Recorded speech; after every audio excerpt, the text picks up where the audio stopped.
রাতের নীরবতায় আল্লাহর কিছু কথা।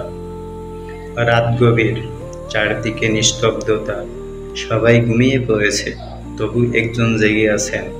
তিনি কখনো ঘুমান না, আমাদের প্রভু আল্লাহ সুবহানাহু তাআলা। এই রাতেই তিনি বলেন, কে আছে এমন যে আমাকে ডাকবে আর আমি তার ডাকে সাড়া দেব। সহিহ বুখারী ও মুসলিম শরীফ। আল্লাহ বলেন, তোমরা আমাকে ডাকো, আমি তোমাদের ডাকে সাড়া দেব। সূরা গাফির আয়াত ৬০।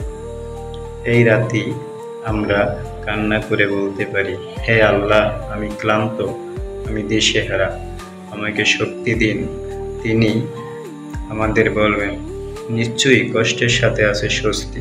সূরা ইনশিরাহ আয়াত ৬। রাতের অন্ধকারে যখন সবাই মুখ ফিরিয়ে নেয়, তখন আমাদের দিকে তিনি তাকিয়ে আছেন ভালোবাসায়, করুণায়, ক্ষমায়।